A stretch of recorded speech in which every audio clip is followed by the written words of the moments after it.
What if the Sumerians weren't describing biology at all? For decades, we've been told a story about DNA evidence confirming ancient texts. 5 races in your genome, 5 races listed on Sumerian clay. It seems like a perfect match, doesn't it? Like ancient scribes somehow knew what genetic science would discover thousands of years later.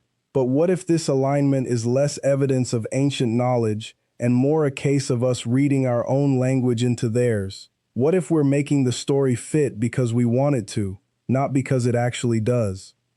This is the other story, the one nobody's telling you. The story about how humans are phenomenally good at finding patterns that confirm what we already believe, even when those patterns are being forced into existence. Let's start with the Sumerian tablets themselves. The claim usually points to a specific list, 5 different races or populations described in ancient cuneiform. But here's what's rarely discussed in the popular versions. We don't actually have a single, complete, undisputed Sumerian text that lists exactly 5 races in the way these narratives suggest. We have fragments, we have interpretations of fragments, we have lexical lists, organizational texts that grouped words and concepts together for scribes learning to write. These weren't scientific catalogs, they were teaching tools.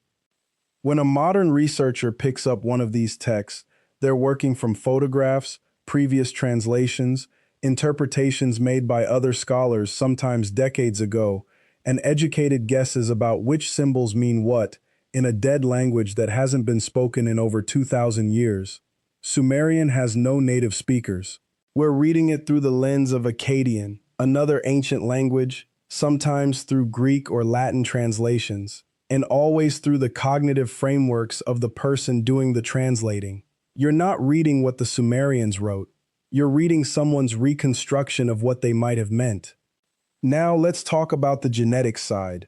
Between 2010 and 2023, geneticists made revolutionary discoveries. Neanderthals, confirmed in your genome. Denisovans, confirmed in your genome. Both of these represent interbreeding events with populations that left fossil evidence, archaeological evidence, and genetic evidence. The science here is solid, but then came 2020, when UCLA researchers published their findings about what they called ghost populations, DNA fragments in the modern human genome that didn't match Homo sapiens, Neanderthals, or Denisovans. And this is where the story gets interesting. Ghost populations are real. The genetic evidence is real. But, and this is crucial, they have no names, no faces, no confirmed species designation. What geneticists found was statistical evidence of admixture from unknown sources. The models detected anomalies. But anomalies in genetic data can mean many things. They can indicate unknown interbreeders. They can indicate extremely ancient admixture that left minimal traces. They can indicate populations that were very closely related to Homo sapiens but diverged earlier than expected. They can even indicate data artifacts or methodological limitations in how the models were built. The honest answer from mainstream genetics is simple. We don't know what these anomalies represent yet. We don't know how many separate populations they represent.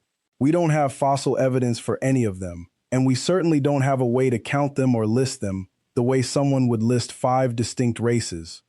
But here's where pattern matching takes over. 5 ghost populations were found, the narrative says. The Sumerian tablet lists 5 races. These must be the same thing. The Sumerians must have recorded these ancient admixtures. Except, and I need you to sit with this, there are not 5 confirmed ghost populations. By 2023, geneticists had identified at least 3. 3, not 5. And even calling them distinct populations is generous. They're statistical indicators, echoes, shadows in the code. So where did the 5 come from? From the Sumerian tablet, of course. Someone read the ancient text, found 5 entities, and then worked backward. They fit the genetics into the narrative instead of letting the genetics write its own story. This is called retrofitting. It's one of the most powerful cognitive traps in both science and archaeology. Here's a concrete example of how retrofitting works in practice. Imagine I tell you that ancient Egypt had a god with blue skin, and I show you a painting of a god-colored blue. That looks like confirmation, right? But Egyptian paint faded. Egyptian pigments decomposed. What looks blue to us might have originally been green, purple, or even gold. We're seeing what survived, not what was intentional. We're seeing an artifact of time and material science, not an ancient truth. And our brains are desperate to connect these dots, because finding connections is how we make meaning. The same thing happens with translation. A Sumerian word might have multiple meanings depending on context. It could mean race, or type, or kind, or class, or group, or any number of related concepts. When a researcher chooses one translation over another, they're making an interpretive decision based on what makes sense to them. But when that interpretation then gets cited by someone else, and then by someone else again, it starts to feel like established fact. The citation becomes the evidence. Let me tell you what geneticists actually have confirmed about ancient admixture. Modern humans, Homo sapiens, left Africa sometime between 70,000 and 100,000 years ago. When populations migrated north and east into regions already occupied by other human species, they interbred.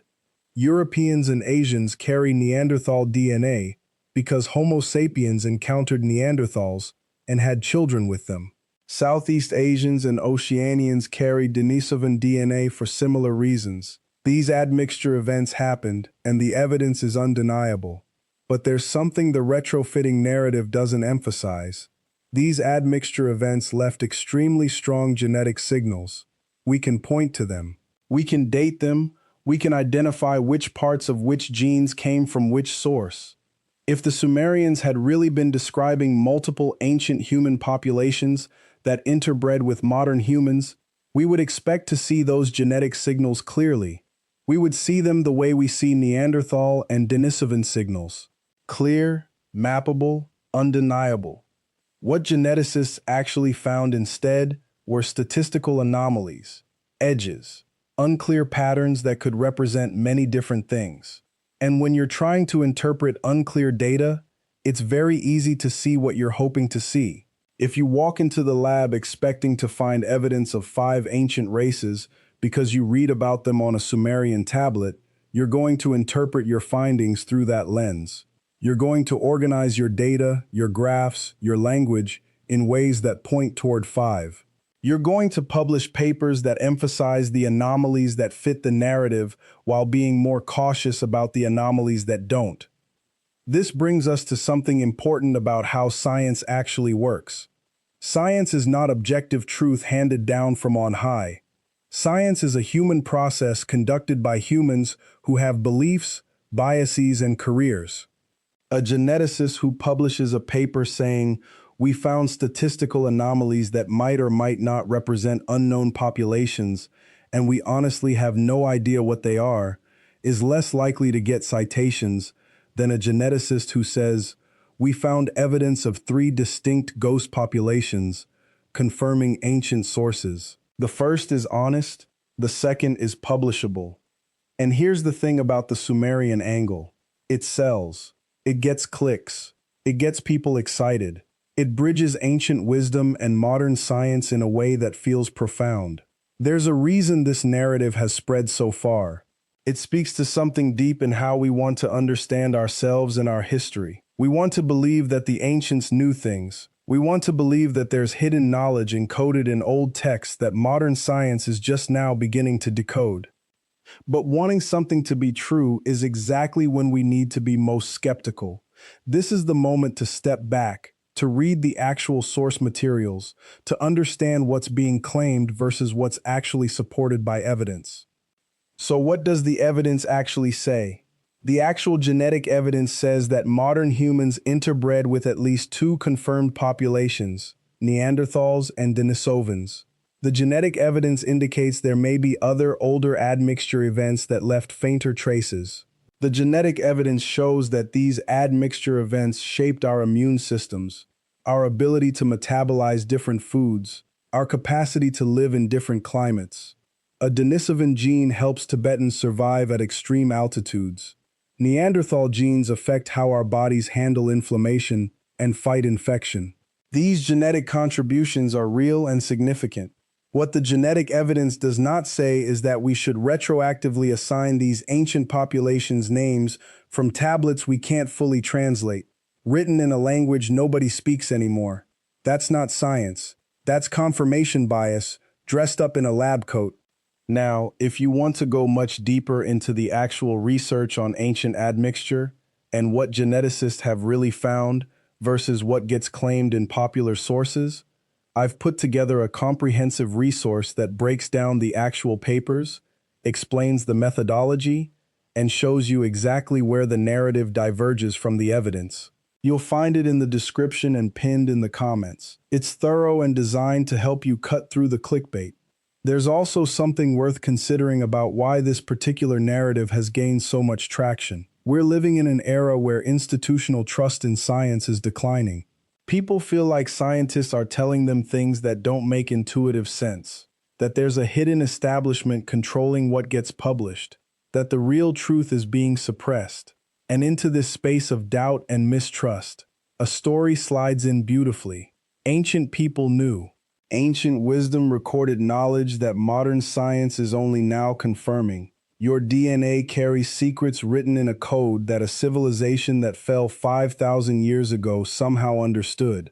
This narrative isn't true, but it makes emotional sense. It feels true in the way that a good story feels true. And that's actually the most dangerous kind of false narrative, the one that feels right. The actual situation is far more interesting, if you really think about it. We live in a moment where we're discovering that the human story is more complex than we thought. We interbred with multiple other human species. We carry their DNA in our bodies. We've inherited their genes for surviving at altitude, for fighting disease, for processing different foods. The past is literally embedded in our biological code. This is not a diminished version of the Sumerian story. This is better. This is real. And real is always more interesting than retrofitted. What the Sumerian tablet story offers is simplicity. 5 ancient races, 5 ancient DNA sources. Done. Matched. Explained. What actual genetic science offers is complexity. Multiple admixture events, unclear timelines, ongoing research, unsolved mysteries, and the genuine uncertainty that comes with studying populations and genetics.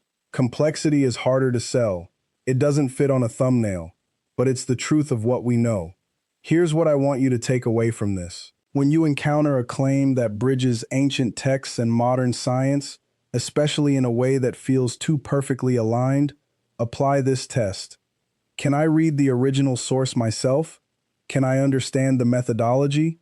Are the numbers being cited actually in the research, or are they being inferred? Are multiple scientists agreeing on this, or is it one person's interpretation that's been repeated? Are there alternative explanations for the data that haven't been mentioned? Because here's the thing, science isn't about perfect alignment with ancient texts. Science is about collecting evidence, testing hypotheses, and being willing to say, we don't know yet. The gaps in our knowledge, the things we can't explain. Those are the most interesting parts. That's where the real mystery is. Not in forcing new data into old narratives, but in sitting with genuine uncertainty and following the evidence wherever it leads. The irony is that if the Sumerians had somehow possessed detailed genetic knowledge, it would represent an intellectual achievement so profound, so impossible given the technological constraints of their era, that it would be bigger news than confirming that their tablet matches modern science. The real question shouldn't be, did they describe our DNA? The real question should be, is there any possible way they could have understood DNA in the first place? And the answer to that is no. There isn't. They were writing about their world with the knowledge they had, about the peoples they encountered, the different types of humans they knew about, the migrations and conflicts and mixing of populations. They were making sense of their observations using their conceptual frameworks, just like we're making sense of genetic data using ours. The fact that we can map modern genetics onto their ancient observations is not proof of encoded knowledge. It's proof that human populations have always mixed, and both the Sumerians and modern geneticists were documenting real phenomena, just with completely different tools and completely different understanding. What science actually gives us is so much more valuable than ancient confirmation. It gives us understanding of mechanism. When a Denisovan gene helps Tibetans live at altitude, we're not just noting that they're different, we're understanding how we adapt to our environment at a molecular level. We're learning that human biology is plastic, responsive, shaped by interaction with our surroundings. That's profound. That's knowledge you can actually use. The Sumerian tablet, even if it perfectly matched our genetic findings, would tell you that the ancients noticed different human types. It wouldn't tell you why. It wouldn't tell you how genetic inheritance works. It wouldn't tell you why those genes are useful. It wouldn't explain the mechanism of human adaptation and change. Science does all of that. Science is better. And maybe that's the real thing worth understanding here. The human impulse to find connections between ancient wisdom and modern discovery is natural. It's not stupid. It comes from a real place. The desire to believe that knowledge is continuous, that the past speaks to the present, that there's a thread connecting what we know now to what was known then. But that desire can lead us to see connections that aren't really there. It can lead us to read our own language into ancient texts. It can lead us to make the data fit the narrative, instead of letting the narrative emerge from the data. Critical thinking isn't about being skeptical of everything. It's about being precisely skeptical. Skeptical of the claims that feel too good to be true, the narratives that perfectly align, the stories that bridge ancient and modern in ways that seem almost too convenient. It's about asking hard questions not out of cynicism, but out of genuine curiosity about what's really true. The Sumerians were remarkable people who built a sophisticated civilization and made extraordinary intellectual contributions. They don't need to have understood genetics for their achievements to matter. Modern geneticists are doing remarkable work that's transforming how we understand human biology and evolution. They don't need ancient confirmation for their discoveries to be significant. Both can be true and important without needing to be connected. The real mystery isn't whether the Sumerians knew about DNA. The real mystery is how we, as humans, keep making the same pattern-matching errors across centuries, in different contexts, with different information. Why do we keep retrofitting data to narratives? Why do we keep seeing what we want to see? What is it about us that makes confirmation bias so powerful that it can override critical thinking, even when we think we're being logical? That's the question worth asking. Not about the Sumerians or the geneticists, but about us. About our own minds and how they work. About why stories feel true even when they're built on retrofitted foundations. About how to think clearly in a world that's deliberately designed to trigger our pattern-matching instincts. The Sumerian tablet exists. The genetic data exists. Both are real, but the connection between them is something we're creating, not something we're discovering. And knowing the difference, knowing which is evidence and which is interpretation, knowing which is data and which is narrative, that's the most important skill for navigating truth in the 21st century. Thank you for spending time with this deep dive. I know it's a complex topic, and I genuinely appreciate your curiosity and your willingness to think critically about claims that feel intuitive. If this exploration was valuable for you, please hit that like button and subscribe to Uncharted Minds. Make sure you tap the notification bell so you never miss a new video when we release them. We dive into topics like this every single week. The stories that seem true, the narratives that need unpacking, and the real mystery hidden underneath all the retrofitting.